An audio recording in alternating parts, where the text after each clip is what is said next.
Sa ngalan ng Ama, ng Anak, at ng Espiritu Santo. O Ama naming Diyos, ang dakila at banal, Yahweh El Shaddai, ang Diyos na kataas-taasan, ang Diyos na makapangyarihan, at Diyos na hindi nagbabago sa iyong mga pangako. Sa gabing ito, minsan pa patuloy po kami lumalapit at nagpapakumbaba sa iyong harapan. Patuloy mo po, Panginoon, na iyong ipadama at iyong pong iparanas ang iyong pong kaluwalhatian sa bawat isa na narito ngayon. Sa bawat pusong uhaw, sa bawat pusong digang dahil sa iyong presensya. Patuloy nilang hinahanap, patuloy nilang ninanais na maranasan ka. Nawa sa gabing ito, sa aming patuloy na pagninilay at pakikinig ng iyong mga salita, ay patuloy niyo pong haplusin ang bawat pusong pagod, ang bawat pusong punong-puno ng takot at kabalisahan. At hayaan niyo po na sa gabing ito, ang mga salitang mamumutawi sa bibig ng iyong lingkod, ang siyang patuloy na maging daluyan ng iyong kapangyarihan, na magdadala ng tanda, himala at kababalaghan. At Yahweh, naniniwala po kami na sa dakong ito ay narito ka. At hindi mo hahayaan, Panginoon, na lalabas kami mamaya na kami bigo at mahina. Bagkus kami patuloy na lalakas at magtatagumpay sa aming pananampalataya at sa aming pakikiisa sa iyong anak na si Jesucristo. Yahweh El Shaddai, lahat ng parangal, papuri at pagsamba ay tanging sa iyo lamang, Yahweh, ngayon at magpasawalang hanggan. Amen. Masaya po ba kayo? Yes. Masaya tayo dahil muli po tayong pinagtagpo-tagpo, pinagsama-sama ni Yahweh El Shaddai. Amen. Amen. At sa oras na ito, mga kapatid, bilang paggalang sa salita o mabuting balita ng ating Panginoon, manatili po tayong nakatayo. At kung kayo po ay meron dalang Biblia, ay samahan po ninyo ako sa ating pong babasahin na ito po ay hahanguin po natin ang mabuting balita ayon kay Apostol Juan. Kabanata 2, ang talata ay 13 hanggang sa mga sumusunod. Ganito po ang sinasabi ng mabuting balita in John chapter 2 verses 13 up to the following verses, pagmamalasakit sa templo. Yan. Sige po, kung nahanap na lang ninyo at kung hindi pa naman, huwag kayong magpadali. Hihintayin ko kayo hanggang sa mahanap ninyo. Kung mahanap ninyo hanggang alas 12, okay lang. Ayan. Itaas nga yung mga Bibliang nakahanap na o nahanap na nila yung ating pong babasahin. Sister Mila, nahanap mo na. Ayan. Malapit-lapit na yan. Ayan. Okay.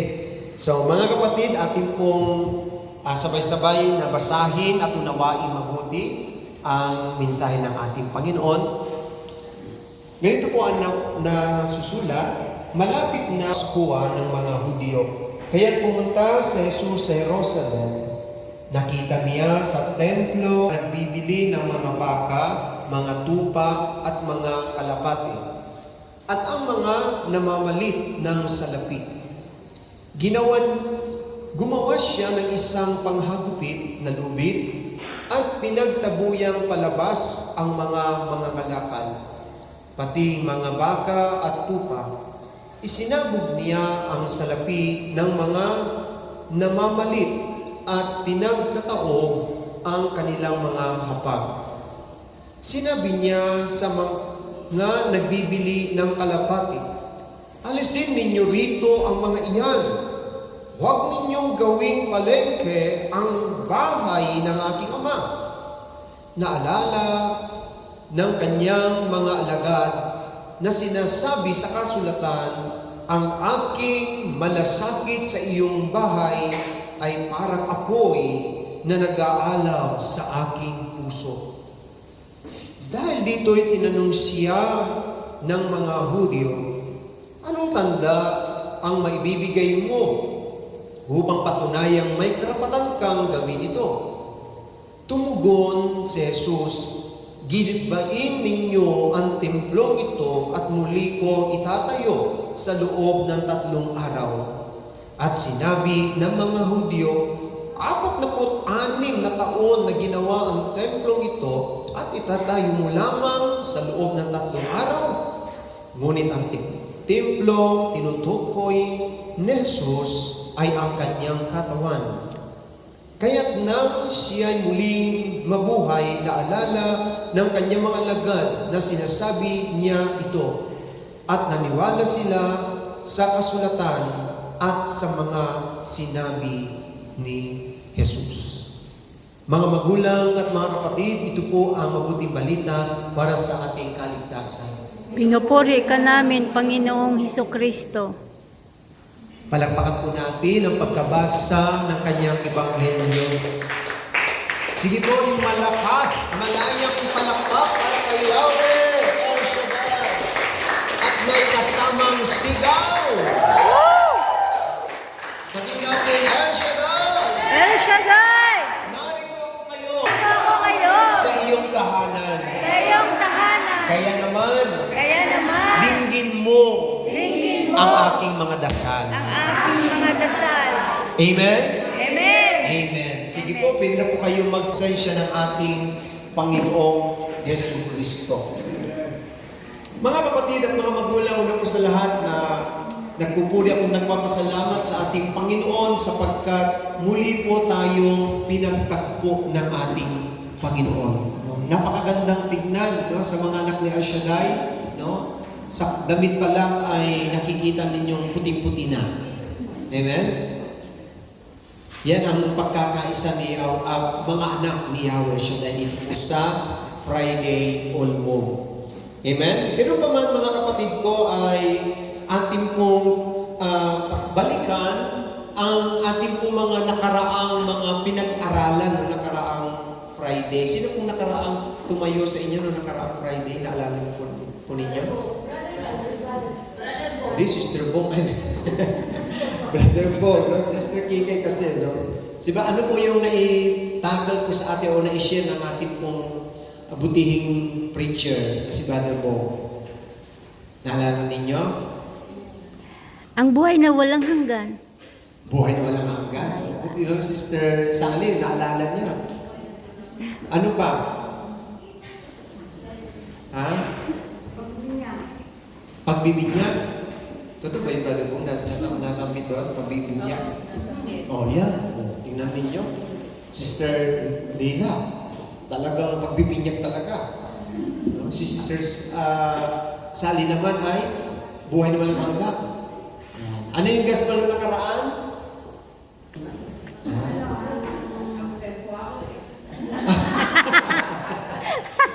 Kaya sweldo si sister kasi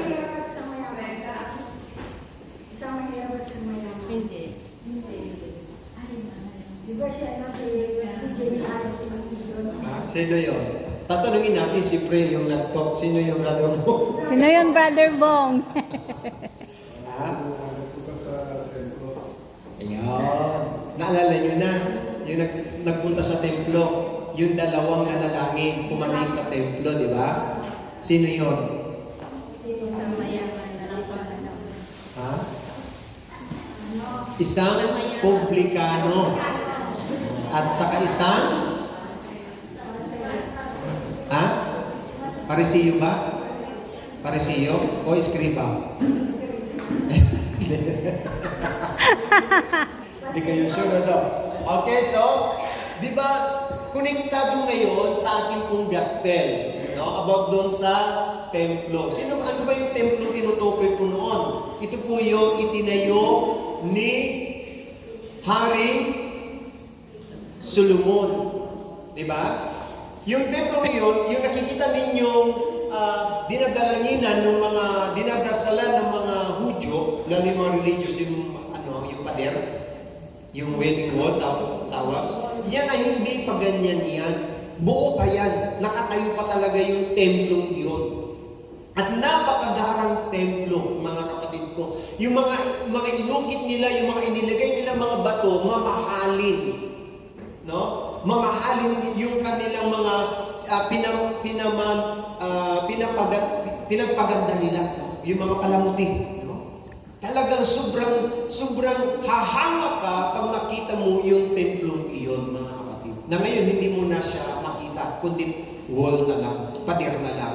Kasi yun ay binasa ng Roman Empire. No?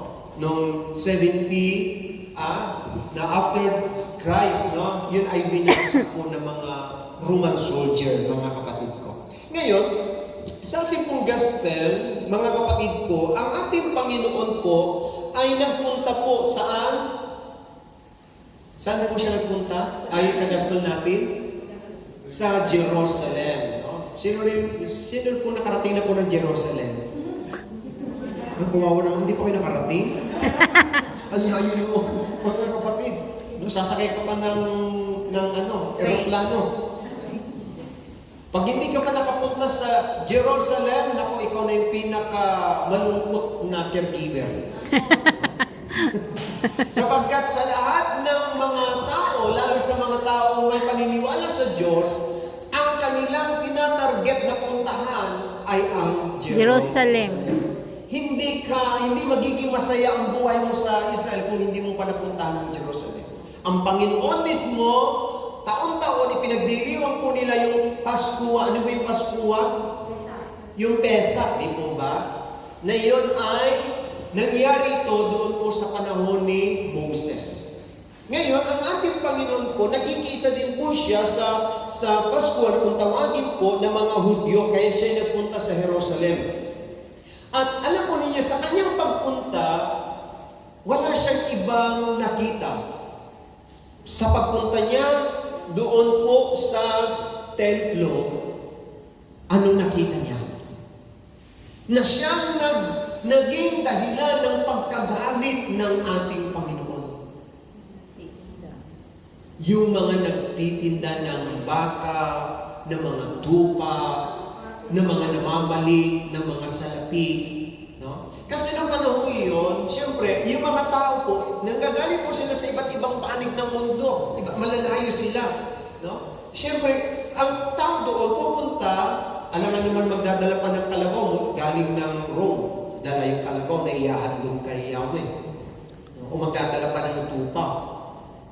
Hello? O kaya iba naman yung currency ng ibang bansa dito. No? Kaya pagdating dito, mamamalit sila ng pera nila. Iko-convert nila ng shekel. Nakakita na po kayo ng shekel? Of course. Hindi. Talaga. Anong sahod ninyo? $? Yung mga nag-day hour siya dahil, dollars ang kanilang sahod. Kaya wala pa sila nakikita ang shekel. Sa mga kapatid at mga magulang, sa madalit sabi ko, dahil ang mga tao, dumating yung panahon na, siyempre, tinatabad na sila, gusto nila. Pagdating nila doon, ay mamimili na lang sila ng kanilang ihahandog. Diba? Kaya pagdating doon, ang nangyari po, yung mga saserdote, ginawa na nilang business. Nagtayo sila ng mga apartment, no, para yung mga gustong matulog doon ay hindi na uuwi, doon na lang sila rent. Tapos nagtayo na rin sila ng mga pamilihan, mga palitan ng pera, at maging yung mga hayop nandoon na lahat hanggang nakita iyon ng ating Panginoon.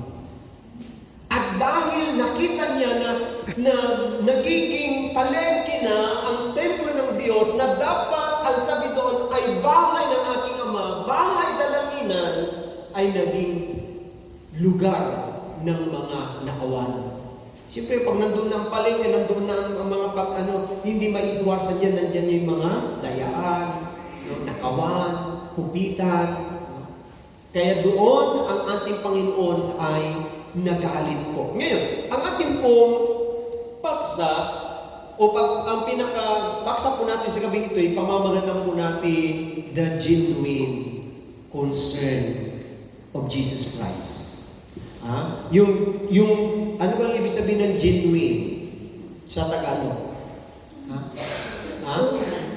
Tunay. Yan. Na malasakit ni Kristo sa templo ng kanyang Ama o sa templo ng Diyos. So, dito po mga kapatid ko, we know that Jesus is a humble person and obedient since his childhood. No? Alam natin na si Lord ay napaka-mabait niyang bata, masunuring bata. Hindi siya yung taong magagalitin, katulad ni Brother. Hi. Hindi katulad natin na nakakunting nasagi lang tayo kunti, naiinis na tayo agad. Nakarinig lang tayo ng hindi maganda sa ating employer. Galit na tayo agad sa ating employer na parang pakiramdam ko ako na ang employer. Di po ba? Kasi likas na tao ang ganung karakter. But Jesus Christ, hindi siya ganun. Siya'y pinalaki ng magulang niya na napakabuting bata, napakabait, napakamasunuring bata, hindi siya magagalitin. Kayo po ba? Sino rito hindi siya marunong magalit? Wala, no? Lahat tayo siguro, aminado tayo na madali tayong magalit. Lalo kapag nakakainis. Amen. Nakon? Kahit preacher na ako, kahit council o manggagawa tayo sa wasan ni Lord, dumarating yung point na madalas nagagalit na lang tayo. Kunting problema, galit na tayo agad. Pero ang Panginoon hindi ganun. No? Hindi siya ganun tao. Pero dito po, sabi nga ni Father Ato, dito natin na nakita kung paano magalit ang Panginoon. At ang kanyang pagiging dahilan ng kanyang pagkagalit ay mayroong rason. Kasi tayo minsan kahit wala namang rason, nagagalit. Tama? Amen. Wala namang dahilan, pero naiinis ka doon sa katabi mo. Amen. Ito naman, katabi ko na naman siya, nakakainis. Lagi na lang siya tumatabi sa akin. Diba? Ang ganda-ganda ng damit ko kaysa kanya. Hello? Pero wala naman yung rason para magalit. Tama? Sa council. Bakit ako nagagalit sa council? Wala naman dahilan ng pagkagalit. Tama. Pati yung mga council nagagalit sa preacher. Wala naman dahilan. Diba? Patawag ng meeting. Nako, Diyos na Marie. Yan. Tama yan. Kasi, minsan, mga kapatid ko, madalas tayo mga tao ay Mainitin ang ulo. hindi masaya ang buhay na hindi ka nagalit. Ha? Hindi buo ang araw pag hindi nagagalit. Ay, hindi naman. Pero, ang mga anak ni El Shaddai, kontrolado na kung magalit. Diba? Amen. Aminado natin, ang taong hindi nagagalit, hipokrito yun. Hypocrite. Sabi nga, paimbabaw. Lahat tayo nakakadama ng madalas magalit, mainis, kahit sa employer mo, sa alaga mo, o sa sarili mo na mismo. Pero ang Panginoon, iba, ang kanyang pagkagalit, doon lang natin siya nakita na kung paano siya magalit. Gumawa pa siya ng, ano yung ginawa po niya? Manghagupit na lubid. Iba yung galit, iba yung banal na pagkagalit sa normal na nagalit dahil naninibugo ka o naiinis ka lang. Di po ba? Pero ang Panginoon, banal ang kanyang pagkagalit. Why? Sapagkat ang kanyang pinagmamalasakitan dito ay ang mismong tahanan ng Diyos. Tahanan ng kanyang Ama. Ganun po siya ka-concern. Yun yung tinatawag na tunay na malasakit niya sa templo, sa tahanan ng kanyang Ama. So dito po mga kapatid ko at mga magulang, Jesus have power and authority for His Father's house. Tandaan po natin, siya ay may karapatan bilang anak ng Diyos para gawin yun. Kaya nga tinanong ang kanyang kakayanan. Tinanong ang kanyang authority. Anong karapatan mo para gawin ito? Diba? Matigasin din yung mga siserdote. Yung mga pariseo, anong karapatan mo? Sige nga, pakita mo sa amin. Pero ang sagot ng Panginoon sa kanila, gibain ninyo ang templong ito at itatayo ko sa loob ng 3 araw. Nagtaka yung mga kausap niya. Paano mo magagawa yan? Ito, ilang years, ilang taon? 40 years, kung hindi ako nagkakamali, tama po ba? Na itinayo ang templong ito, no? Tama po ba? Basahin po natin mga kapatid ko. 46, yan. 46. Pero yung ganun katagal yung ginugol ng mga engineer. Yung mga engineer ng panahon yun para maitayo yung templo. Kasi, sabi ko sa inyo, hindi basta-basta lamang simbahan o bato ang inilagay doon. Mamahalin talaga. Inangkat pa yan sa iba't ibang panig ng mundo para mapaganda yung templo iyon. Kaya nga sabihin ng Panginoon sa kanila na gigibain ninyo ang templong ito, pero tatayin ko sa loob ng 3 araw. Nagtaka sila. Pero maliwanag ang sinasabi ng Bible na hindi po yung literal na templo. Pero, honestly speaking, totoo na nangyari po yun. Giniba yung templong yun. Winasak. Walang itinira sa bato, sa kapwa bato.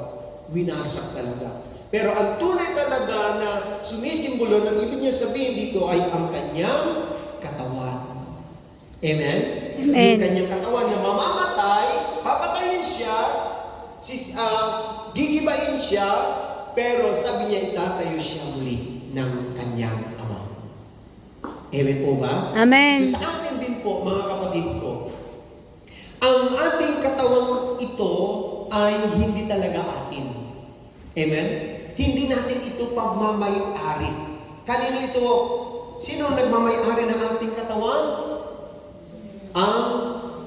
Ang Diyos.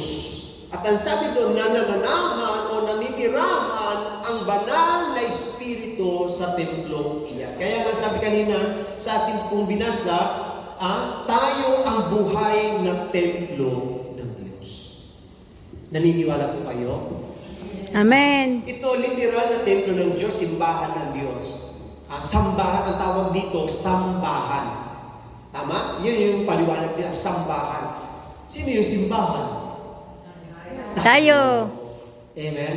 Amen. Dahil tayo yung tunay na tahanan, naninirahan ang Panginoon.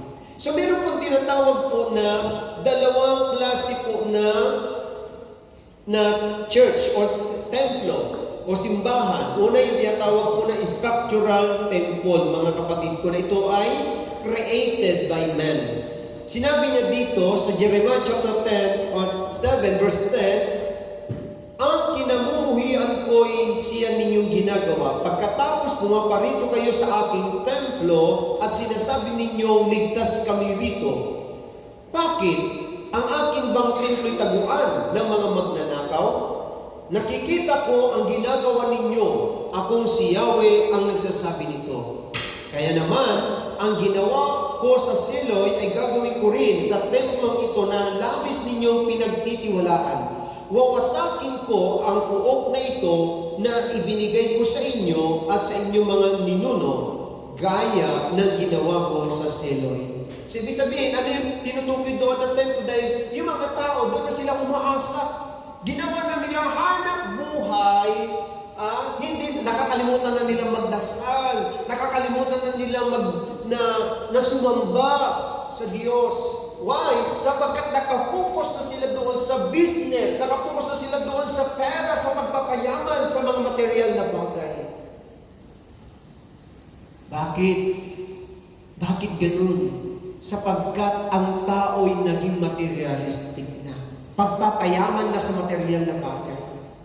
Pero nakalimutan nila na yung templong iyon ay itinayo para sumamba, mag-alay ng papuri, humingi ng patawad kung nagkasala sa Diyos. Pero ang ginawa nila, sinabi doon, ginawa na nilang pinakalikid, kumbaga dinumihan nila yung templong iyon. Kaya iyon, nagalit ang Panginoon sa kanila. Ngayon, pangalawang uri ng church o temple ay yung tinatawag po na, ano po? Ha? Spiritual church or spiritual temple. Iyon yung sinasabi ko po sa inyo, dito po mababasa po natin in 1 Corinthians chapter 3 verse 16. Ang sabi niya po rito, 17, if anyone destroys God's temple, God will destroy him. For God's temple is holy and you are the temple. Verse 19, 1 Corinthians chapter 6 verse 19, hindi ba ninyo alam na ang inyong katawan ay templo ng Espiritu Santo na nasa inyo at tinanggap ninyo mula sa Diyos? Ang inyong katawan ay hindi talagang inyo, kundi sa Diyos. So, ibig sabihin po, although na tayo ang nagmamanage sa ating katawan, yung ating buhay ngayon. Tama? Paano yung gawin ko? Gagawin ko. Paano yung gusto kong gawin sa katawan ko? Wala kayong pakialam. Parang ganun, di po ba? Hello? Kung susugatan ko, tatatuhan ko, kung anong gagawin ko, ay ito'y gawin kong alipinin ko, siksikan ko ng siksikan, ng sama ng loob, ng galit, ng ngit-ngit. Ngit-ngit ba? Tama. Ha? Kung ating pong itong katawan natin ito, sabi natin tayo nagmamanage. Pero katiwala ka lang. Katiwala lang tayo ng Panginoon. Pero sabi nga po, hindi talaga inyo ang katawang iyan. Amen. Marami kasi mga tao, porque malakas siya, gagawin niya lahat sa kanyang katawan. Kaya hindi, para sa mga mahihilig sa mga tattoo, no? Susugatan niya, tatatakan niya, pampaganda, pampapugi. No? Kahit nga mga kababaihan, marami nagtattoo. Akala niya sa kanya, kaya itatatak niya kung sino gusto niya ilagay doon sa katawan niya. Pero hindi mo alam, kapatid ko, unti-unti mong sinisira. Ang sabi ng Diyos, parurusahan ko ang sinumang magwasak ng templong iyan. Ang tanong, brother, masama ba ang tattoo? Yes. Masama. Kasalanan. Maraming hindi nakakaalam yan. Dahil at tingin nga nila sa kanilang katawan, palamuti yun, ano lang yun ng klase ng art yun. Bakit? Art yun. Pero bakit sa katawan mo mismo? Di ba? Kasi maraming hindi nagbibigay halaga ang kinis-kinis ng balat. Tapos, ano gagawin? Tatatuhan lamang. No? Meron po kaming kasamang preacher na ganyan Dami siyang tattoo nung hindi pa siya nag-preach. Dami siyang, yung tattoo bang parang basta tattoo lang. No? Dami sa katawan niya. Pero nung nakilala niya si El Shaddai, alam po ninyo, tinis niya, pinabura niya lahat yun. Pinatanggal niya. Dahil doon niya na-realize na hindi talaga sa kanya yung kanyang katawan. Nakita niya na marumi. Nung nakilala niya sa El Shaddai, doon niya na pinagsisihan, isinuko niya sa Panginoon. At ngayon, siya na po ay preacher din na katulad namin. Amen? Amen. Dahil binago siya ni Yahweh El Shaddai. Amen? Palakpakan po natin ang Panginoon. So dito po mga kapatid ko at mga magulang, what God wants for us, as a concern for His temple. Ano po ba yung kalooban o nais ng Diyos sa kanyang templo bilang tayo ay mga mga nagmamalasakit sa kanyang templo? Ano ba ang nais ng Panginoon? Ang sabi niya rito, mga kapatid ko, nais niya, God wants us, mga kapatid ko, among His people, ang sabi niya dito, yung tayo po'y dapat manalangin. God wants prayer among His people. Ibig sabihin po, ang nais ng Panginoon sa templong iyan ay manalangin. Kaya itinayo nga mo yung literal na templo para doon manalangin. Dahil ang templong iyon, doon bumaba ang presensya ng Diyos. Totoo yun, literally, ang templong iyon Jerusalem, bumababa talaga ang kalingningan ni Yahweh. Na dati po, sa bundok, no? Doon bumababa ang presence ng Lord. Pero nung itinayo ng Diyos, nung iniutos ng Panginoon kay David na tayuan mo ako ng templo, pero hindi nangyari kay David sapagkat siya'y nagkasala. Kaya itinayo ito ni Haring Solomon at naganap yun. At doon, taon-taon mga kapatid ko, araw-araw nagbiriwang ang mga tao, buwan-buwan nagpepesta sila dahil ang presensya ng Diyos naroon sa templo yun. Sa tuwing sila nagdadala ng handog, alay, bumababa ang presence ng Lord. At sila po ay ina-answered prayer ng Panginoon talaga.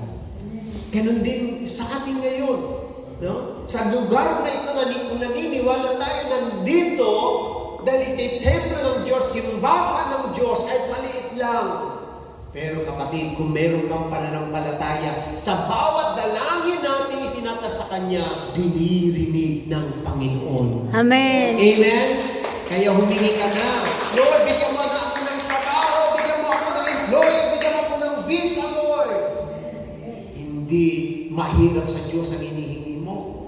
Hindi mahirap yung bagay na iniisip mo pa lang, alam na ng Diyos yan. Pero ang kailangan po, mga kapatid ko, God wants prayer. Kailangan manalangin ka lang. Hindi pa dumarating, pray. Hindi pa nangyayari, pray. Hanggang sa ganapin ng Diyos ang nais niya sa buhay mo. Amen po ba? Prayer was the main purpose of His temple. And prayer is the evidence of our dependence on God and our faith in His Word, mga kapatid ko. Basahin nga po natin dito. Ano sabi niya sa John chapter 2 verse 16? Ano sabi niya doon? Ang sabi ng Panginoon, sinabi niya sa mga nagbibili ng kalapati, alisin ninyo rito ang mga iyan. Huwag ninyong gawing palengke ang bahay ng aking ama. No? Huwag ninyong gawing palengke. Bakit pinapalayas ng Panginoon yung mga namamalit o yung mga nagpapalit ng pera? Sapagkat hindi na sila nagdarasal. Anong ginagawa nila? Uy, magkano kinita mo? Magkano yung part-time mo kanina? Ay, ako, 1,000. Kumbaga, nasa loob ng templo, pero pinag-uusapan kung magkano ang kinita. Nako. Uy, sister, bukas tatawagan kita, mayroon tayo pa-dinner. Yung sister, hindi naman kapag-concentrate sa pag-worship. Sabi niya, magkano kayo kikita ko? Pintado niya na. 1 oras, 2 oras, 100. Ako, malaki-laki din yun. So, hindi na nakafocus sa prayer. Saan nakafocus? Doon sa kikitain. Hindi masama iyon. Pero sabi nga ni Father kanina, ay mayroong oras.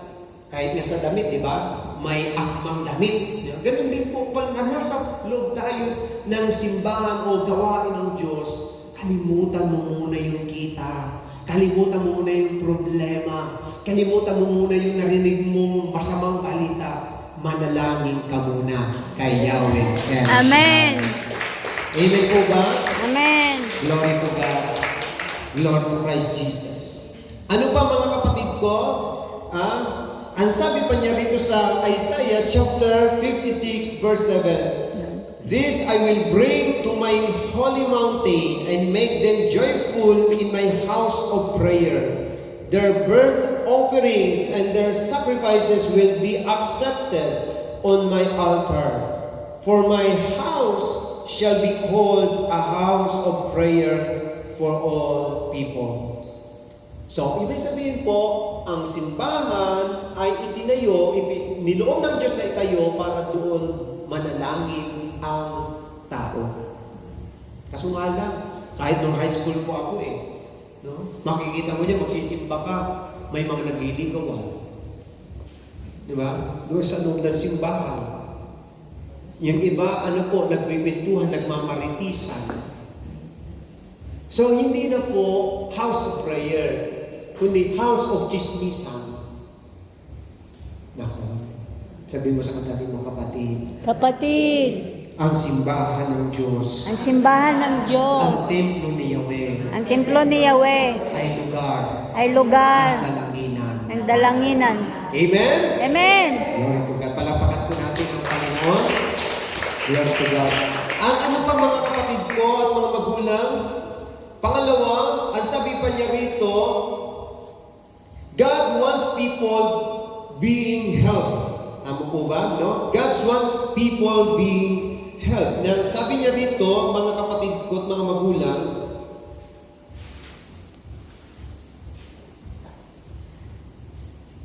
in Matthew chapter 21, verse 13, yan, basahin nga po natin ang sinabi niya po rito sa Matthew chapter 21 para mas ating maintindihan.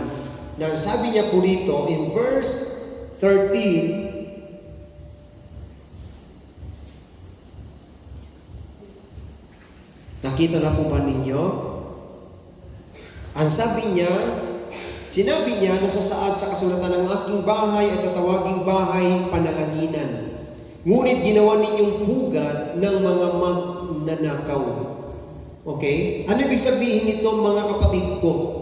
Nais, ang bahay ng Diyos ay para ang mga tao tulungan niya.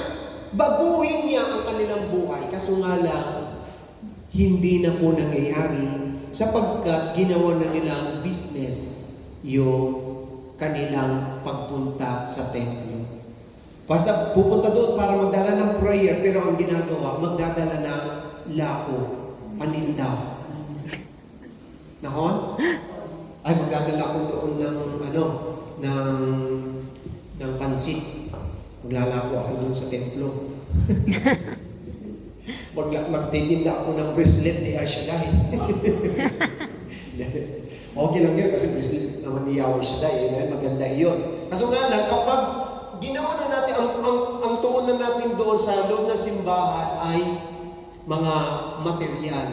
Hindi na panalangin. Hindi na natutuwa ang Panginoon.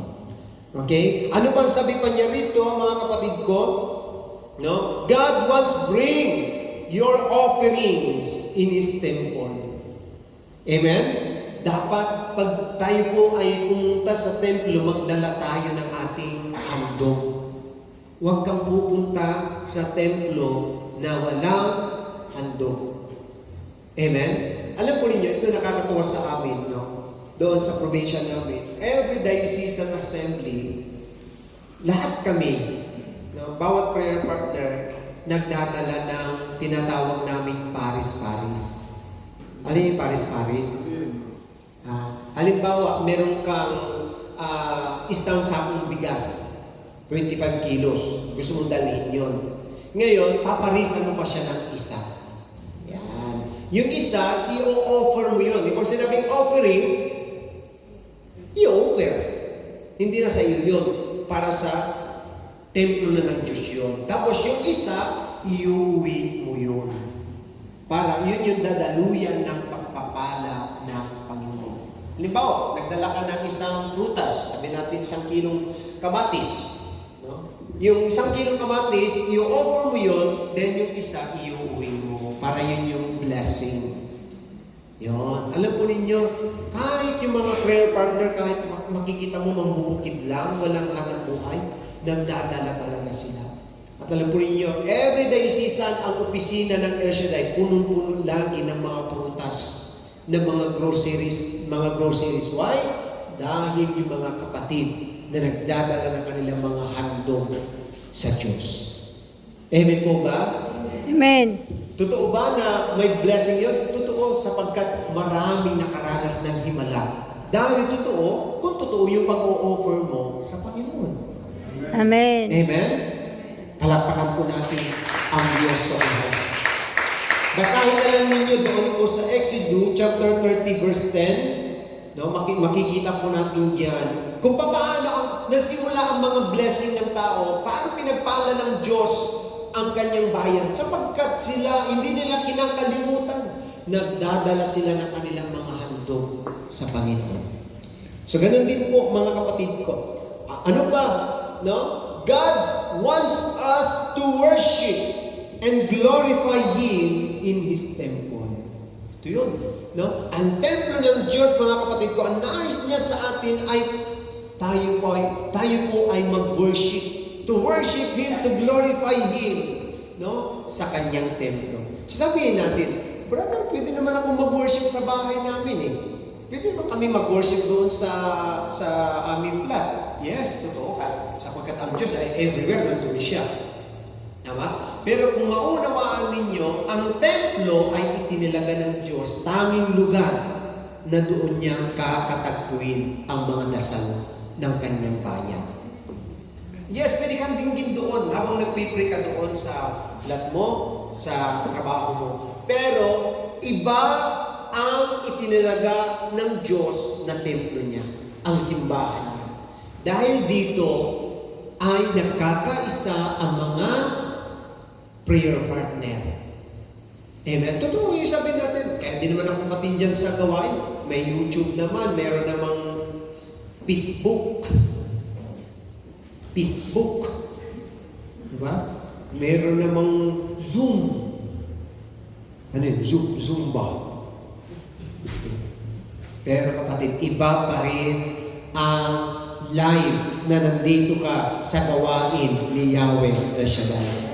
Amen. Sa hindi, andito ang Diyos. Kasama natin ang Diyos. Amen.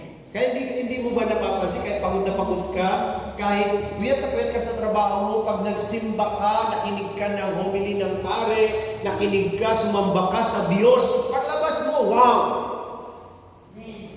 Ha? Kakaiba yung iyong naranasan. Pupunta ka, lulugulog ka sa gawain. Pero paglabas mo, para may kakaibang lakas na iyong taklay. Amen. Why? Sapagkat sumamba ka sa Panginoon, nag-worship ka kay Lord. Sapagkat worship, without, no worship, sabi niya, no rain.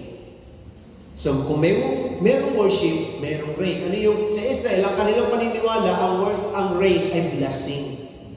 So, there is a blessing pag ikaw ay nag-worship kay Lord. Pag nag-glorify si Lord sa worship mo, pag samba mo ka lang, nako, lahat ng sasabihin mo, ibukulong mo kay Lord. Lord, gusto ko yun. Lord, gusto ko iyan. Lord, nais kong tanggapin ito. Ibibigay ng Diyos yan. Amen. Yes, ibibigay talaga ng Panginoon. Hindi siya kapayag na hindi kanya pagpapalain. Dahil sumamba ka sa Kanya. Amen. Amen? Palampakan po natin ang ating Panginoon. At bibilisan ko po ito, no?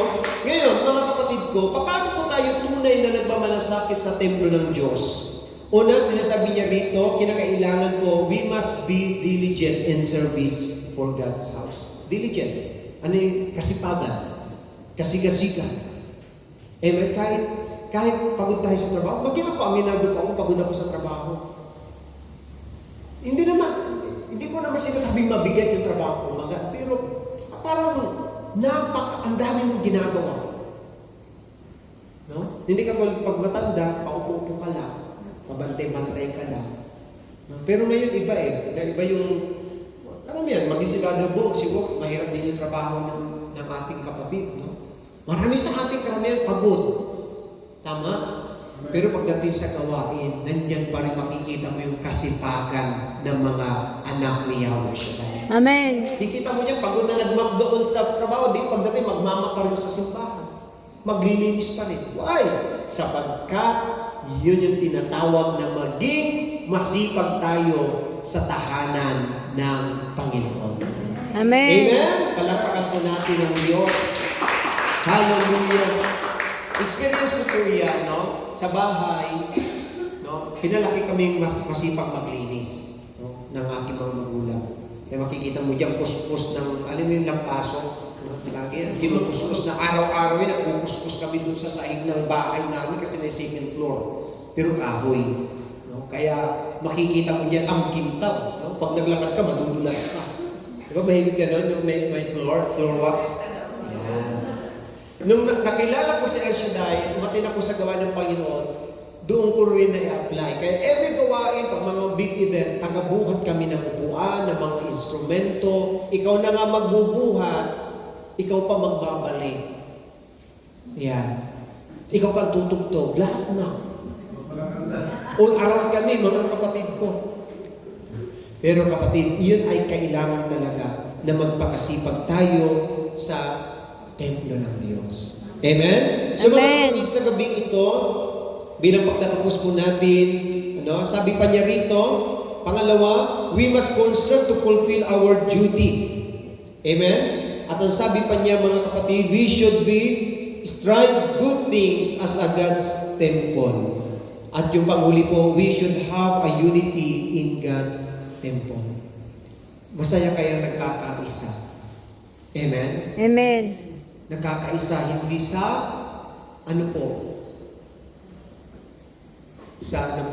siraan, hindi. Kundi nagkakaisa sa pag-ibig ni Kristo. Amen? Amen. At bilang pagkatapos po natin, mga kapatid ko at mga magulang, Christ desires is that the church on earth should be clean, glorious, and holy. Ang basahin na lang po ninyo, Ephesians chapter 5 verse 27 and Psalm chapter 27 verse 4. So sa gabing ito, mga kapatid ko at mga magulang, naniniwala ako na sa ating pagsambakala, kung iaalay natin ng tunay at wagas ang ating sarili bilang mga templong buhay, mararanasan natin ang pagbaba ng presensya ng glory ng ating Yahweh El Shaddai. Alalahanin mo, dahil ang templo na iyong itinayo ay tanda ng iyong pagmamahal at pagpapahalaga sa iyong bayan. Na sa tuwing ang bayan mo'y sumasamba, sila'y pumupunta sa templong iyon. Doon mo sila kinakatagpo. Doon mo sila tinutukon sa kanilang mga dasal. At alam namin, Panginoon, ang templong iyon hanggang ngayon ay nakatayo. Hindi man nakatayo literally, Lord, pero nakatayo ito sa aming mga puso. Kaya, sa gabing ito, Panginoon, manahan ka sa aming buhay. Alisin mo sa amin, Lord God, ang bawat kasalanan namin, ang bawat dumi sa aming puso. Hugasan niyo po ito, Panginoon. Tanggalin mo po, O Diyos, anumang galit, ang anumang mga masasamang hindi nakalulugod sa templong ito. Lord, bunutin mo ito in the name of Jesus. In the name of Jesus. O Rabashakatarabakande. Anumang nais mo alisin ng Panginoon ngayon sa buhay mo, sabihin mo, let us surrender to God. I-surrender mo ang iyong templo ngayon sa Panginoon. At alam natin na kayang baguhin ng Diyos, kaya niyang alisin ang anumang mga dumi, ang anumang mga kasalanan na hindi natin kayang alisin. Sapagkat siya'y banal, sapagkat siya'y napakatuwid na Diyos. Kapatid, sa gabing ito, itaas mo ang mga bagay na nais mong daluyan ng pagpapala niya ngayon. Ikaw ngayon na nag-alay ng pagsampa, nag-alay ng panahon at oras mo, hindi sayang iyan, kapatid. Sapagkat narito, kasama natin ang Panginoon at lagi siyang handa na tumugon sa bawat mga dasal natin. Yahweh, maraming salamat sa iyong mga salita. Salamat sa iyong presensya. Salamat, Panginoon, sa kagalingan. Salamat, Panginoon, dahil narinig ka namin sa pamamagitan ng iyong mga mensahe. Yahweh, muli, Panginoon, dalangin ko po sa inyo ang lahat ng mga hawak kamay ng aking mga kapatid, ang kanilang mga bag, wallet, panyulito, langis, tubig, at mga prayer requests. Ganun din po, O Diyos, ang kanilang mga pasaporte, ang kanilang pong mga trabaho, Lord, na ginagamit mo upang daluyan ng pagpapala mo sa bawat isa sa amin. Nawa, Lord, Patuloy kami magtagumpay habang kami nandito sa bayang ito. Patuloy mo kami, Panginoon, na ilayo sa anumang mga matitinding sakuna. Ilayo kami, Panginoon, sa anumang mga malalalang mga sakit. At Yahweh, kung meron mang mga taglay na karamdaman ngayon, karamdaman sa puso, karamdaman sa buto, karamdaman sa dugo, in the name of Jesus, ay amin itong nililinis in the name of Jesus. By the blood of Jesus, lilinisin ka ng Panginoon. Amen. Yes, Lord. At Ama, sa gabing ito, amin pong ipinagpapasalamat lahat ng mga ginamit mo mula sa iyong mga core group, sa mga council, sa mga preachers na nandito ngayon, Panginoon, sa lahat ng mga gagawa mo, sa lahat ng mga awit at manunugtog mo, Lord. Continue to bless us. Continue to unite us, O Lord God, in one body, in one spirit, Lord God, upang magtagumpay kami bilang mga buhay na templo mo. Yahweh, sa aming pag-uwi, sa aming mga tirahan, pagbabalik mo sa trabaho, Lord, dalangin mo na patuloy mo kaming balutin ng iyong kapangyarihan. Yung mga kapatid namin na naghahanap ng trabaho, Lord God, bigyan niyo po sila, Lord God, ng napaka-the best na trabaho. Napaka-the best. O mabait na employer, Lord God. Yahweh, naniniwala mo kami sapagkat hindi mo kami ilalagay sa lugar na ito. Hindi mo kami, Panginoon, dadalhin sa lugar na ito na wala kang gagawin. Bagkos ngayon pa lang, Panginoon, we claim, O Lord God, 100%, Lord God, of victory and answered prayer. In Jesus' name of Nazareth. Everybody say, Amen.